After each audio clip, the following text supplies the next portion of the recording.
বাংলাদেশের green city clean city বলা হয় রাজশাহী নগরীকে। আর এই রাজশাহীতে যে চিড়িয়াখানা রয়েছে, আজকের ভিডিওতে এই চিড়িয়াখানার আন্তঃপান্ত বিষয়গুলো তুলে ধরার চেষ্টা করব আপনাদের সামনে। সবাইকে শুভেচ্ছা জানাচ্ছি, আমি রাকিবুল ইসলাম।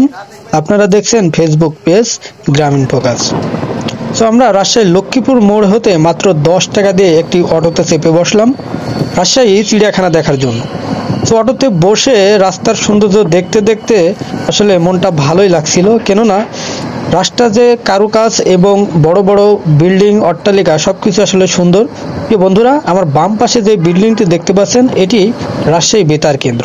ঠিক রাজশাহী বেতার কেন্দ্র পার হয়ে গেলেই চোখে পড়বে চিড়িয়াখানা। তো কথায় কথায় আমরা আসলে চলে এসেছি চিড়িয়াখানার একেবারে গেটে। আর গেটে এসে দেখতে পাচ্ছেন এ ধরনের চমৎকার একটি নান্দনিক দৃশ্য। আর এখান থেকে আসলে টিকিট সংগ্রহ করতে হবে। জনপ্রতি আপনাকে 25 টাকা দিয়ে প্রবেশ মূল্য একটা টিকিট সংগ্রহ করতে হবে। তো আমরা দুটা টিকিট সংগ্রহ করে ভিতরে প্রবেশ করলাম। আর প্রবেশ করেই এত সুন্দর কারুকাজ সম্পন্ন টাইলস যে রাস্তা, সেটা দেখে তো অভিভূত হয়ে গেলাম। এই জন্য হয়তো রাজশাহীকে ক্লিন সিটি এবং গ্রিন সিটি বলা হয়। কত সুন্দর চমৎকার, আর এতটা সুন্দর রাস্তা হয়তো কোনো পার্কের মধ্যে নেই বলতে গেলেই চলে। আমার তো ফার্স্ট টাইম। আর পার্কের মধ্যে বেশ পরিষ্কার পরিচ্ছন্ন, দেখতেই পাচ্ছেন অলরেডি। আর কত সুন্দর একটি নান্দনিক এই ঘোড়াটি। এখানে এসে আপনি ছবি উঠাতে পারবেন, ঘুরতে পারবেন এবং কিছুটা ভিডিও করতে পারবেন। এখন যে জিনিসটা দেখতে পাচ্ছেন বন্ধুরা, এখানে বিশেষ করে অনেকগুলো হরিণ রয়েছে, যেখানে আসলে প্রচুর পরিমাণে হরিণ। বাচ্চারা এসে হরিণগুলোকে খাবার দিতে পারবে। আর এখানে প্রোটেকশন দেওয়া রয়েছে যাতে করে বাইরে না আসতে পারে। আর এই রঙিন মাছগুলো তো মন ভালো হয়ে যাবে, কেননা ছোট ছোট বাচ্চারা রঙিন মাছ দেখতে খুবই ভালোবাসে। এটা একটা লেক এই শহরের, অর্থাৎ এই পার্কের মধ্যে চারপাশ জুড়ে কম বেশি এরকম লেক রয়েছে। আর মাঝে মধ্যে চোখে পড়বে সুন্দর সুন্দর কিছু ব্রিজ, যে ব্রিজ দিয়ে পার হয়ে আপনি লেকের এপারে থেকে ওপারে যেতে পারবেন। আমিও আসলে একটা ব্রিজ অলরেডি পার হচ্ছি, দেখতেই পাচ্ছেন কতটা সুন্দর। অলরেডি ব্রিজটাও টাইলস সমৃদ্ধ করা।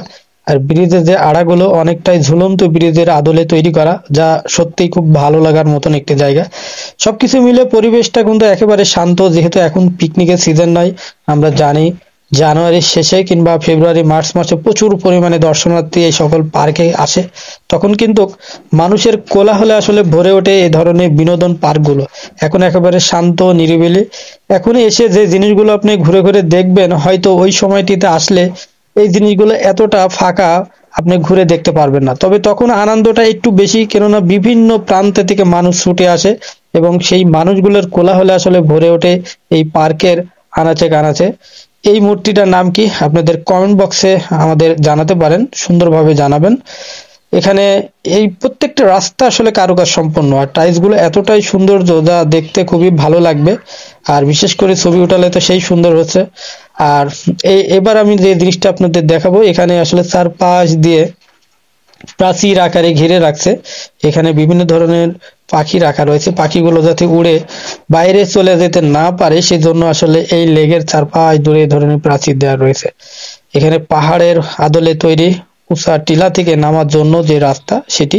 এখানে ঝর্ণার পানি আসলে গড়িয়ে গড়িয়ে পড়ে, তখন দৃশ্যটা সত্যি অন্যরকম লাগে। যদিও এখন ঝর্ণার পানি নেই। আর সামনে গেলে বিশাল বড় বড় নাগরদোলা দেখতে পারবেন।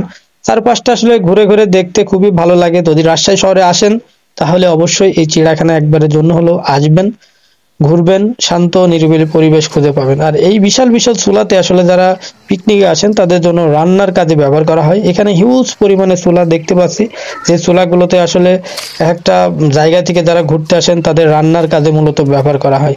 তো আমাদের এই ভিডিওটি সর্বোপরি আপনাদের কাছে কেমন লাগলো সেটা কিন্তু আমাদের কমেন্ট বক্সে জানাতে পারেন।